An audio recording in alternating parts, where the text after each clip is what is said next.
Medak parliament పరిధిలో ఎన్నికల వేడి ఇప్పటికే రాజుకుందని చెప్పచ్చు. ఇంకా 3 రోజులున్న పరిస్థితిని బట్టి చూసుకున్నట్టయితే ఈ యొక్క మెదక్ పార్లమెంట్ వెంకటరామరెడ్డి తనయుడు భరత్రాజ్ రెడ్డి మనతో ఉన్నారు.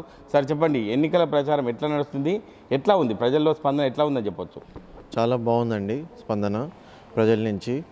గత 2 వారాల నుంచి మనము ఇంటింటి ప్రచారం చేస్తున్నాం. మేము ఒకటే కాకుండా మాది ఉమ్మడి కుటుంబం కాబట్టి మా ఉమ్మడి కుటుంబంతో పాటు నాన్నగారి స్నేహితులు, మా బాబాయ్ గారి స్నేహితులు, పెద్దనాన్న వారి స్నేహితులు, ఇంకా మా అమ్మ స్నేహితులు అందరు కలిసి మా నాన్నని వెంకటరామరెడ్డి గారిని గెలిపించాలని అందరూ సాయశక్తుల కృషించి పనిచేస్తున్నారు. ప్రజల నుంచి చాలా మంచి స్పందన వస్తుంది.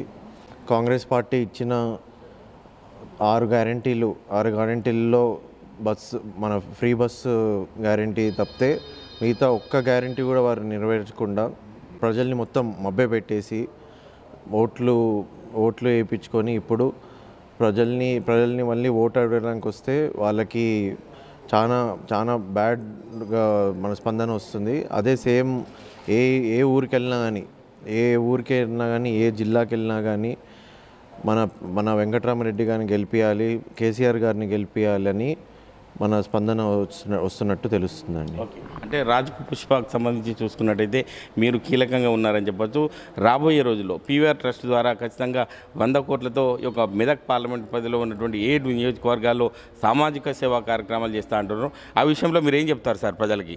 అవును, అయితే మనము ఈ మెదక్ పార్లమెంట్ నియోజకవర్గంలో నాన్నగారికి వెంకటరామరెడ్డి గారికి ఒక 100 కోట్లు పెట్టి తన సొంత నిధుల నుంచి మన ఉమ్మడి కుటుంబంలో అందరి సహకారంతో అందరూ కలిసి ఒక 100 కోట్లు పెట్టి మన నియోజకవర్గంలో ఒక 6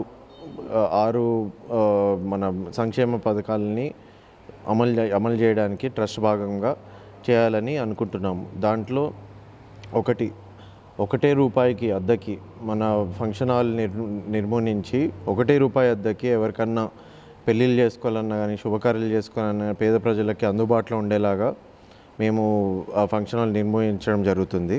అది మనం జూన్ 4న మనం గెలిచిన వెంటనే కొన్ని రోజుల్లో లోకల్ ఎమ్మెల్యే గారి ఆధ్వర్యంలో అది మనం శంకుస్థాపన చేసి అది మనము నెరవేర్చి ఇంకా 6 నెలల్లోనే దాన్ని మనము కన్స్ట్రక్షన్ పూర్తి చేసి దాన్ని ప్రజలకి అందుబాటులో ఉండేలాగా మేము కృషి చేస్తామని చెప్తున్నాను. అదొకటే కాకుండా మన ప్రమాద బీమా అని ఒక ఆలోచన నాన్నగారికి వచ్చింది. అది ఏంటంటే చాలామంది ఈ ఇతర జిల్లాలకు వెళ్ళేటప్పుడు అన్నా కానీ ఎక్కడికి వెళ్ళినప్పుడు అన్నా కానీ వాళ్ళకి ఏమన్నా యాక్సిడెంట్ అయినా కానీ ఏమైనా ప్రమాదం అయినా కానీ వాళ్ళకి ఎంబటే ఒక 10 లక్షల దాకా కవరేజ్ అయ్యేటట్టు ఒక ప్రమాద బీమా కార్యక్రమం చేయబడుతుంది. ఇదొకటే కాకుండా మన మహిళలు ఉంటారు, మహిళలకి నైపుణ్యం కలగడానికి వాళ్ళకు ఒక నైపుణ్యం శిక్షణ కేంద్రాలు పెట్టేసి వాళ్ళ సొంత కాళ్ళ మీద నిలబడేటట్టు వాళ్ళకి శిక్షణ ఇచ్చేసి వాళ్ళ సొంత కాళ్ళ నిలబడేటట్టు రేపు వాళ్ళ ప్రయోజకులుగా చేసేలాగా ఆ నైపుణ్య శిక్షణ కేంద్రాలు ఏర్పాటు చేయడం జరుగుతుంది. అది ఒకటే కాకుండా ఇంకొక కార్యక్రమం ఏంటంటే మన సివిల్స్ అన్నా కానీ లేకుంటే గ్రూప్ ఎగ్జామ్స్ అన్నా కానీ లేకుంటే ఏదన్నా కాంపిటేటివ్ ఎగ్జామ్స్కి ప్రిపేర్ అవ్వడానికి చాలామంది మన స్టూడెంట్స్ ఇక్కడ కాకుండా హైదరాబాద్లో లక్షలు రెంట్లు కట్టుకుంటూ లేకుంటే మెటీరియల్ కొనుక్కోవడానికి చాలా డబ్బులు ఖర్చు అయ్యేటట్టు వాళ్ళు మన చదువుకోవడానికి అక్కడికి వెళ్తారు. అట్లా వెళ్ళడం వల్ల వాళ్ళకి చాలా ఖర్చు అవుతుంది. అట్లాంటప్పుడు నాన్నగారు ఇంత విద్యావేత్త కాబట్టి మాజీ ఐఏఎస్ కాబట్టి ఏం చేస్తారంటే ఈ నియోజకవర్గాల్లో ప్రతి 7 నియోజకవర్గాల్లో మన సొంత ఫంక్షన్ హాల్లో వాళ్ళకి శిక్షణ కలగడానికి ఉపాధ్యాయులను ఎవరన్నా పెట్టేసి వాళ్ళ ద్వారా కోచింగ్ సెంటర్ని ఏర్పాటు చేసి వాళ్ళని రేపు వాళ్ళ సొంత కాలం మీద నిలబడేటట్టు వాళ్ళ కోసము కోచింగ్ సెంటర్లు ఒకటి పెట్టేసి చేస్తున్నాం. అదొకటే కాకుండా మన వెంకటరామరెడ్డి గారికి తెలిసిన చాలా కంపెనీలు ఉన్నాయి హైదరాబాద్లో. ఇప్పుడు హైదరాబాద్ అవుట్స్కట్స్లో ఉన్నా కానీ హైదరాబాద్లో ఉన్నా వాళ్ళ ఒక్కొక్క కంపెనీలో 10,000 మందిని తీసుకుంటే లక్షలాది మంది ఉద్యోగులు ఉండే కంపెనీలు ఉన్నాయి. దాంట్లో మన మెదక్ పార్లమెంట్ నియోజకవర్గాల్లో వాళ్ళ కోసం ఒక 6 నెలలకు ఒకసారి జాబ్ మేళాలా కండక్ట్ చేసి వాళ్ళని మెగా జాబ్ మేళాలా కండక్ట్ చేసి వాళ్ళని రేపు తీసుకెళ్ళి ఉద్యోగం ఇప్పించడం జరుగుతుంది.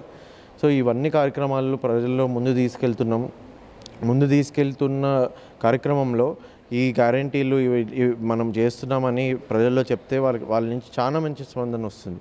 ఈ స్పందన మొత్తము చాలా మన పార్టీ కన్నా కానీ మన మెదక్ ప్రజలన్నా కానీ చాలా యూజ్ చేసుకుంటూ ఇది మేము అమలు చేస్తామని ఖచ్చితంగా చెప్తున్నాను. ఓకే, అంటే మెదక్ పార్లమెంట్ పరిధిలో 7 నియోజకవర్గాలు ఉంటాయి.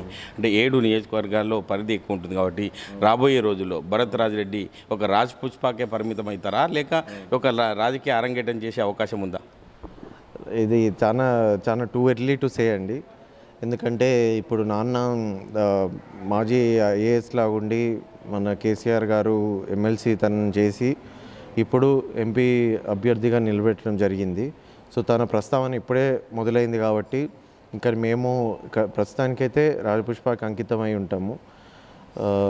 కానీ ఫ్యూచర్లో ఒకవేళ ఏమైనా అవకాశం ఉంటే ఖచ్చితంగా నేనన్నా కానీ మా అన్న సుజిత్ రెడ్డి కూడా తను కూడా బాగా రాజకీయాలంటే తనకు కూడా బాగా ఇష్టము. So maybe in the future చేస్తామని చెప్తున్నాను. ఓవరాల్గా చూసుకున్నట్టయితే మెదక్ పార్లమెంట్ పరిధిలో ఉన్న ప్రజలకు మీరు ఏం చెప్తారు? అవును, మెదక్ పార్లమెంట్ ప్రజలకి నేను ఒకటే విన్నపం చేస్తున్నాను.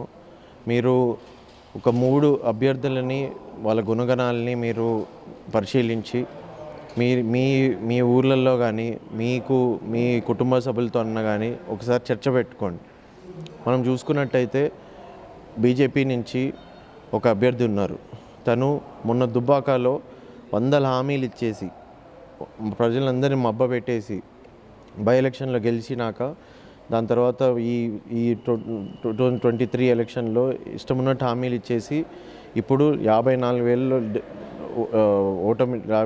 ఓట్లతోటి ఓటమి చెంది ఇప్పుడు మళ్ళీ ఓటు అడగడానికి వస్తున్నారు. బీజేపీ పార్టీ మన రాజకీయాలని ఇంకా మతాన్ని ఒకటేలాగా చేసుకుంటూ దాన్ని వేరుగా చూడకుండా రాజకీయం చేస్తుంది. ఇంకొకళ్ళు కాంగ్రెస్ అభ్యర్థి ఉన్నారు. తను ఒక పార్టీలు మారిన ఊరిసవరిలాగా నేను ఒకటే మాట అంటున్నాను. తన సొంత లబ్ధి కోసం తన కులాన్ని అడ్డు పెట్టుకొని ప్రజల దగ్గరికి వెళ్ళి ఓట్లు అడుగుతున్నారు. ఇంకొకళ్ళు చూసుకుంటే మన వెంకటరామరెడ్డి గారు ఒక మంచి విద్యావేత్త, మెదక్ పార్లమెంట్లో ఆల్మోస్ట్ ఒక 10 years వరకు వర్క్ చేసిన వ్యక్తి. మన హరీష్ రావు గారి ఆధ్వర్యంలో, కేసీఆర్ గారి ఆధ్వర్యంలో ఎన్నో మన గవర్నమెంట్ బీఆర్ఎస్ ప్రభుత్వం ఉన్నప్పుడు మన పథకాలన్నింటినీ ప్రజలకి తీసుకెళ్ళి చేరదీసి వాళ్ళందరినీ సంక్షేమంలో పాల్గొనే విధంగా కృషి చేసిన వ్యక్తి. ఇట్లాంటి వ్యక్తిని మనం కనుక పార్లమెంట్కి తీసుకెళ్తే మన మెదక్ పార్లమెంట్ గలం అనేది ఢిల్లీలో వినిపించి ఏమున్నా కానీ ఓన్లీ బీజేపీకే కాకుండా మనకు కూడా ఏమైనా అవకాశాలు వచ్చినట్టు పనిచేస్తూ మన గలం పార్లమెంట్లో మంచిగా వినిపిస్తారని నేను కోరుతున్నాను. అంటే ప్రధానంగా బీజేపీ పార్టీ అభ్యర్థి మాధవనేని రఘునందన్ రావు చెప్తున్నారు. అంటే ఒక వెంకటరామరెడ్డి స్థానికుడు కాదు, స్థానికేతరుడు అని చెప్పి ప్రధానంగా ప్రచారంలో చెప్తున్నారు. ఆ విషయంలో తనేనిగా మీరు ఏం చెప్తారు? తను రఘునందన్ గారు ఇప్పుడు ఉండేది అసలు మెదక్ పార్లమెంటే కాదండి. మేము ఉమ్మడి కుటుంబం, మేము తెల్లాపూర్లో నివసిస్తాము. అది పటాన్చెరు నియోజకవర్గంలో వస్తుంది. ప్లస్ వెంకటరామరెడ్డి గారు 11 years మెదక్కి ఎంత సేవ చేశారు.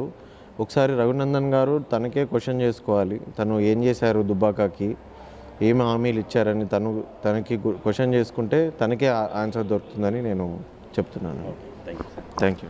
అంటే ఓవరాల్గా చూసుకుంటే మెదక్ పార్లమెంట్ పరిధిలో 10 సంవత్సరాలుగా ఒక ఐఏఎస్గా ఉండి ఎంతో సేవా కార్యక్రమాలతో ముందుకెళ్ళిన వ్యక్తి, బీఆర్ఎస్ పార్టీ ఒక కేసీఆర్ మెచ్చిన వ్యక్తి కాబట్టి రాబోయే రోజుల్లో ఒక సేవా కార్యక్రమాలతో ముందుండి పనిచేయడానికి సిద్ధంగా ఉంటుంది మా నాన్న అని చెప్పి, నేను కూడా అవకాశాలు వస్తే రాజకీయాల వైపు భవిష్యత్తులో ఒక మా అన్న సుజిత్ రెడ్డితో పాటు నేను కూడా ముందుండి పనిచేస్తానని చెప్పి ఒక భరత్ రాజిరెడ్డి చెప్పడం జరుగుతుంది. కెమెరామెన్ ఎల్లోవర్తో మహేష్, RTV, ఉమ్మడి మెదక్ జిల్లా. మరిన్ని వీడియోస్ కోసం ఛానల్ ని సబ్స్క్రైబ్ చేయండి. లేటెస్ట్ అప్డేట్స్ కోసం వాట్సాప్ ఛానల్ ని ఫాలో చేయండి. అండ్ లింక్ డిస్క్రిప్షన్ లో ఉంది.